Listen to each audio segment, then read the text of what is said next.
Coba bayangkan angka ini, 1.789.051. Ini bukan sekedar tebak-tebakan angka loh, ini tuh total pegawai non-ASN alias tenaga honorer yang udah resmi tercatat sama BKN sejak proses pendataan di tahun 2022 kemarin. Angka yang super masif ini nunjukin ke kita betapa besarnya skala masalah yang lagi dihadapi. Kita lagi ngonongin nyaris 2 juta orang yang udah mendedikasikan waktu, tenaga, dan pikirannya buat bantu jalannya berbagai instansi pemerintahan kita. Masuk ke bagian pertama, nasib jutaan pegawai honorer. Di balik angka nyaris 2 juta tadi, pastinya banyak banget kekhawatiran yang campur aduk sama harapan kan? Nah, masalah utamanya ada di hitung-hitungan matematis ini. Lihat deh, di satu sisi kita punya lebih dari 1,7 juta pekerja non-ASN, tapi di sisi lain, usulan formasi yang disediain sama berbagai instansi pemerintah itu cuma sekitar 1.017.000 sekian. Kelihatan banget kan ada ketimpangan di sini? Jumlah honorernya jauh melampaui kursi yang tersedia. Realitas yang cukup berat ini disampaikan langsung loh sama Menteri Pan-RB, Ibu Rini Widiantini, waktu lagi rapat bareng Komisi DPR. Lanjut ke bagian kedua, ketimpangan formasi dan seleksi. Dengan kondisi kayak gitu, gimana sih pemerintah nyaring mereka semua? Proses penyaringan ini tuh ibarat corong yang makin lama makin sempit. Di seleksi awal, yang berhasil lolos jadi PPPK itu cuma sekitar 689.000 orang. Kok bisa angkanya turun drastis banget? Menurut Menteri Rini, ternyata banyak peserta yang nggak daftar di formasi yang lagi buka. Plus ada juga instansi yang terpaksa nunda pelaksanaannya. Terus pemerintah coba buka gelombang kedua nih. Tapi hasilnya, cuma nambah sekitar 186.000 peserta aja yang lolos. Dari rentetan seleksi tadi, muncul satu pertanyaan besar yang pasti ada di kepala kita semua. Terus bagaimana nasib sisanya? Ratusan ribu orang yang nggak lolos di 2 gelombang tadi pasti sekarang lagi overthinking.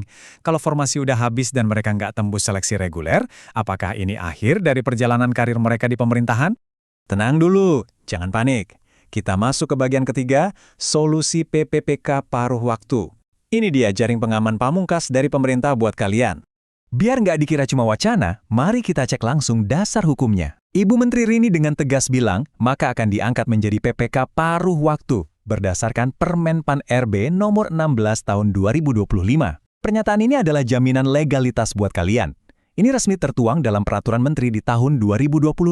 Pemerintah benar-benar mastiin nggak ada lagi tenaga honorer yang nasibnya digantung tanpa kejelasan aturan. Terus, apa sih sebenarnya maksud dari PPPK paruh waktu ini? Coba kita singkirkan dulu bahasa birokrasi yang ribet. Gampangnya gini, walaupun ada embel-embel paruh waktu, ini tetap status resmi yang diakui negara. Kabar baiknya, kalian bakal dapat fasilitas dasar yang sama persis kayak PPPK penuh. Kalian bakal punya nomor induk pegawai atau NIP yang resmi, ditambah kepastian kontrak kerja selama 1 tahun. Jadi ini beneran bentuk pengakuan nyata dan rasa aman buat kalian. Dan ini bagian yang paling bikin semangat, bagian 4, jalan menuju PPPK penuh. Tolong dicatat ya, status paruh waktu ini bukanlah jalan buntu atau garis akhir. Ini tuh cuma masa transisi. Dari kontrak 1 tahun itu, kalian udah dikasih peta jalan yang jelas banget buat bisa naik level jadi PPPK penuh waktu. Kuncinya cuma 2, evaluasi kinerja kalian dan ketersediaan anggaran di instansi masing-masing. Transisi ini bakal dilakuin bertahap. Artinya, kalau kalian kerjanya bagus dan instansi kalian punya budget yang cukup di tahun depan, peluang buat diangkat jadi PPPK penuh itu terbuka lebar banget. Kalau ada yang masih skeptis, mari kita lihat track record pemerintah tahun lalu. Ibu Menteri ngasih konfirmasi kalau 100% peserta CASN yang ikut seleksi di tahun 2024 semuanya sukses diangkat jadi PNS tepat waktu sesuai jadwal yang disepakati. Ini bukti nyata loh, bukti kalau pemerintah kita punya komitmen administratif yang kuat buat nempatin janji-janjinya. Nah, sampailah kita di kesimpulan rangkuman hari ini. Singkatnya, walau formasi awal terbatas banget, status paruh waktu ini hadir sebagai jembatan yang sah secara hukum buat ngebantu kalian menuju pengangkatan penuh. Dengan NIP yang sebentar lagi ada di tangan, bola sekarang sepenuhnya ada di kalian. Pertanyaannya, apakah kalian siap buat buktiin kinerja terbaik kalian dan melangkah mantap jadi PPPK penuh waktu? Jadikan ini motivasi buat terus gaspol berkontribusi. Terima kasih banyak udah dengerin penjelasan ini sampai habis, dan sampai jumpa di pembahasan seru berikutnya.